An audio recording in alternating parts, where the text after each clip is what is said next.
So this is an opportunity for me to share my experiences with using the VIGO heart system and just inform my colleagues as to what technology is available now, especially with the AI revolution.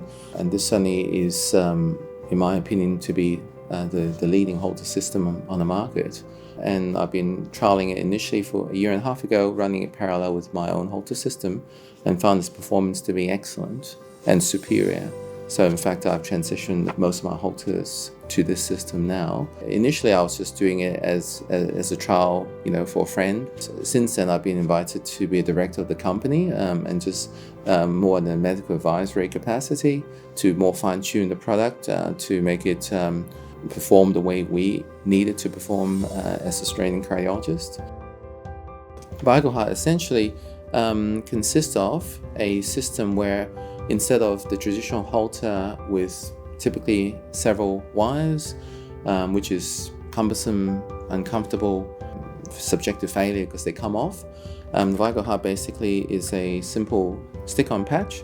It's got a separate adhesive, so it can be reapplied, and you basically just stick it on. And this is then synchronized via Bluetooth to your mobile phone, to the patient's mobile phone, whether it be iPhone or Android platform. They're both suitable. They just have to download an app online, and that would synchronize with the patch.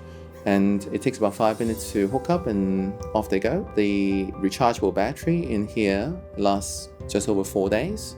And during that time, the data is continuously uploaded via Bluetooth to the phone, which is then sent to the cloud and sent for analysis by AI. The AI platform is Cardiologs, that's based in Switzerland, a very established AI platform in the world for heart rhythm monitoring. And the report turnaround is typically around 4 hours at the end. And the report accuracy, certainly from all the comparative studies I've done, is incredibly accurate. And in particular, the benefit of this system is the actual quality of the tracing is incredibly high. There are very few artifacts, so you don't lose many data. You don't have many ECG complexes which you don't know what it is. So the data is very good. From a patient perspective, importantly, it's very convenient. There are no wires. They can sleep comfortable without wires coming off. You can shower with it. You can exercise with it. You probably shouldn't swim in the ocean with it, purely because this is reusable and costs a couple of $100. And at the end of that, the patient just posts this back. I find the actual formats to report very user-friendly as a clinician. The front page is classically the summary, but I particularly like on the second page the analysis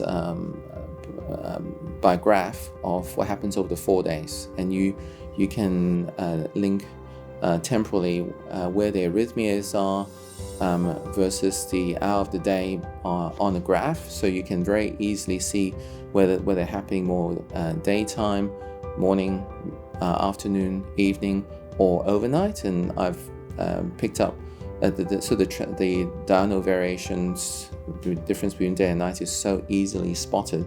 And rather than a 24-hour monitor, which you just get 1 day's chance to find a pattern, I've seen so many patients where you actually have 4 days to reconfirm the same pattern.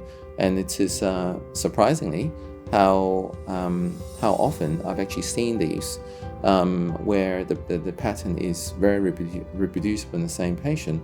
So you're very confident at the end about the nature of the patient's problems. So having 4 days of good quality data gives so much more accuracy and confidence for patient and doctor.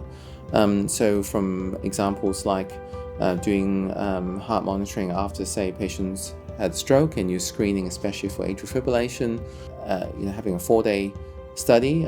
Yes, I have picked up AF in these patients in frequent episodes that with 1-day monitoring could easily have been missed. Other situations I found very useful, patients who've got complex rhythm issues, frequent ectopics, ventricular ectopics, or frequent paroxysmal atrial fibrillation, lots of background atrial activity. When you do multi-day Holters, you will see that there is a lot of day-to-day variation. And so when you do one day, you can easily over or underestimate things. When you have a balance of 4 days and people do different things on 4 days, it gives you just a much better overall sense of the impact of the illness on the patient overall. And so this has allowed me to fine-tune treatment with patients, advice to them in terms of what they should or shouldn't do. It gives you so much more control and confidence in your treatment plans. Specifically about the AI technology, we're using a company called Cardiologs, owned by Philips, based in Switzerland. They have a very well-established AI platform that's used globally to analyze heart rhythms. And as mentioned, the turnaround time is so fast by AI rather than by human technicians. But in particular, the accuracy is very, very good. To train the AI over many years. Obviously, they continue to feedback to self-learn for the algorithms to improve it. And I have not spotted any errors made in the analysis. And classical with Holters, difficulties at times will be between identifying ventricular ectopics and atrial ectopic beats. If the ventricular ectopics looks very similar to the native KRS beats, they can be hard to separate. But this AI system seems to get it right.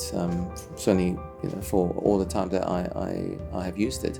Analysis, the data that comes out is then overseen by human cardiac technicians before it's actually sent back to us for final reporting.